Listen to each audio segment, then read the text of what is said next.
Hey everybody, I am here in a beautiful evening with Tom Ciampa. How you doing, Tom? Tom. You're gonna cut that out? I'm doing great. I'm doing real well. So yeah, I was just checking up, and you were the first referee. I started this series of Who's the Ref, and it was episode 1. It was 4 years ago, so it's time for a redo, I guess, because 4 years is a long time.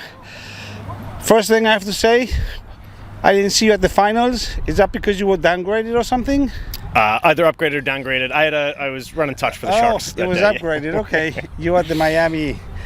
You're a professional. Okay, so tell me a little bit, and you also do referee. Say it again, please, for me. It was Super Regionals, Atlantic Super Regionals, or Gulf Coast Super Regionals. No. But at the union level, you are in charge of. The VP of Ref Development. Okay. Yeah. So let's first of all, and personally, what have you been doing? I mean, of course you've been refereeing, but as far as the path, upwards. Yeah, so the way that the structure works in the U.S. is there are 4 regions that align with the player regions, right? So Gulf Coast is one, kind of the Carolinas to Texas. The Atlantic is the other, Midwest and Pacific. And each of those have 25 referees, which make up the referee development group. So there's top 100 in the country. So I've been part of that for the last 2 years, and then they take that group and they have a group of, 30 or 40 that make up the national development group. So I'm in that this year. That's like on top of that? That's on top of that, yep. And then the next level up is the national referee team, which is essentially the national panel. So that's mostly the people reffing MLR, yeah. Okay. And who else is from Florida in this first group of the regional? So we've got 5 or 6 now. We got Matt Duncan, myself, Kai Martinovich, Gus, Alfredo, and I think I'm missing one more. Maybe that's it. Okay. It's good to know that our refs are working. Yeah. Because, I know you guys for a long time because I've been following you guys. I'm your biggest supporter. And I know how serious you take this job. Yeah. Like it's a constant, maybe some take it a bit more than others, because if you're pursuing like a higher level of refereeing, of course you have to work harder. But overall, I can see like they're really serious people. Now, we still seem to have like, what do you call it? Not enough referees. So what are we doing to make this better? Yeah, so let's start. Referee development, making the referees better referees, is very different than recruitment and retainment. Correct. And how do you make them better? So there's a lot of ways, right? One is knowledge and access to resources that exist, right? World Rugby has done a very good job providing referee resources. USA Rugby has done a pretty good job, to be honest. The hard part is getting that information to everybody, right? It is very hard, even if you just want to say, here's an email that goes to every referee in the country. Most unions are national unions. The way that we're fragmented in this country makes it a little bit more difficult.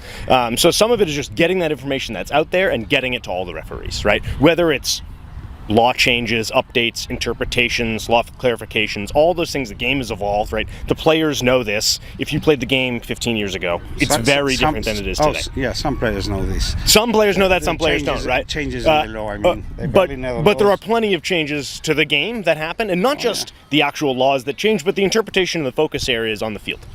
So getting that information to everybody. And then the other part that's huge is specific, how do we manage the scrum, right? If you play your entire life like I did in the backs, then managing a scrum can be a huge challenge as a new referee. For me, it's always a mystery.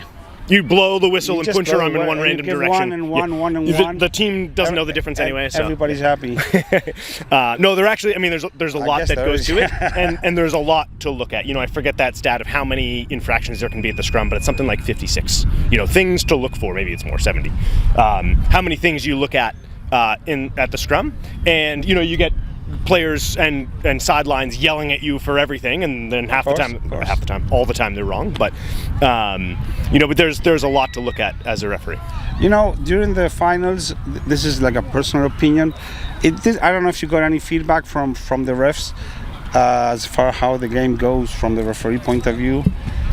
I know we had referee coaches looking at everybody. It just seemed to me that there were an excessive amount of penalties going on in most of the games, and when you're watching the game, and these come mostly from high tackles, but they're like very soft high tackles, like the ones that sort of start high, but then immediately the player, he tries to, and they blow the whistle. And we had like a really, I don't know if I don't have the stats, but it was sort of what's going on. Yeah, are we overdoing this high tackle thing? So maybe, I don't know the guidelines. What I would say is no, right? What you just described sounds like a high tackle. And as a referee, I'm a rugby referee, right? I'm not an MMA referee. I'm not going to get in the middle and stop you from making a dangerous tackle, right? So there's a huge onus on the teams. And I've been to a lot of rugby trainings, and very rarely, in fact, never in my playing career and never in my coaching career, as my refereeing career when I'm working with the teams, has anybody ever taught this is what you have to do to stay compliant, right? So it starts with the teams and it starts with the players. They need to play within the laws of the game, right? Yeah, definitely. Definitely teams need to have this component of learning the laws. I know some teams try, they bring a referee sometimes, but I was talking to somebody from, I can't remember who, and that was something that's, we should have somebody in the club, if you can, of course, when you have, multiple coaches, one that is dedicated to make sure everybody's learning the laws and how they change. Yep. Because that's another thing. Laws change, and I don't know how many players really keep up with it. Yeah. Referees too, to be fair. And it's it's definitely something that the difference between a baseball umpire who goes out there and calls balls and strikes, right? Run-of-the-mill community referee can go out and say high tackle, blow the whistle, arm in the air. A good referee, and what we're trying to develop, Jason Browning's the other one that I forgot. Sorry, Jason. What we're trying to develop is how can the referee shape the game in a positive manner, and sometimes that can be counterintuitive of if I give you a yellow card, not in the 75th minute, but if I give you a yellow card in the 12th minute to change behavior, can I get 70 good minutes of rugby out of that? Or 5 more yellow cards. Or 5 more yellow cards if you set your standard and the teams don't change behavior, right? But again, that's on the teams, right? If we've drawn a line and say this type of behavior is not tolerated on the field today, and the players don't adjust, then there's going to be issues in it. But again, that's on the teams. Yeah, of course. We've had some games with very high count of yellow cards this season. And I actually have more or less the total count. I'm going to post that. You should, right? Yeah. And so, but I would even say, and I'll say this to the teams as well, of a coach can come to me and say, "Hey, this is ridiculous. We had 30 penalties in this game." Hey, don't do that. And you say, don't commit 30 penalties, right? It's a great. Now, if you're giving coaching to a referee, they're probably not going to be as effective as they would, and it's going to be a lower quality game of rugby if they're calling 30 penalties in a game, right? It's just kind of the way it is. But and there's tricks and tools that you can do to get behavior change. Just so people know, what is your expected count of penalties in a good game? Totally depends on the team. Right? No, but you guys have like okay, we should not have more than how many? Come on, man. I've heard of referees say this. If there's a game with over 28 penalties, the referee probably did something wrong. Okay, 28. Yeah. I would say that, in a normal game, we'll see what happens tonight, obviously, but, I would say 15. Okay. It's a normal amount of penalties. Between the two teams? Total. Penalty count. Yeah, penalty count is how many times you blow the whistle. Okay. So, Tom, and personally, tell us a little bit about your I know we've seen you at the... Damn. Nice catch. We've seen you at the Sharks game. Yeah.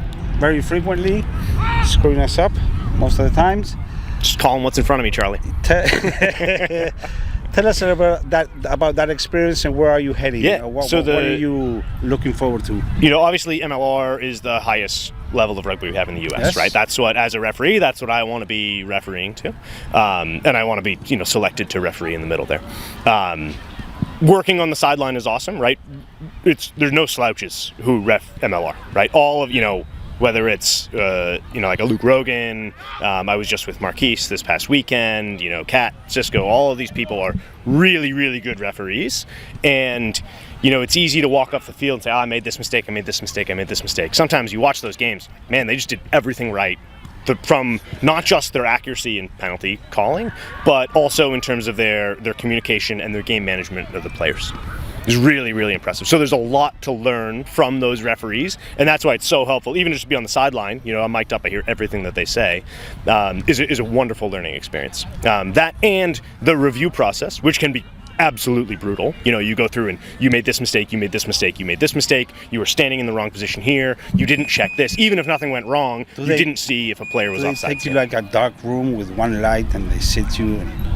No, it's just it's a Zoom call, right? Okay, Sometimes, okay. So we've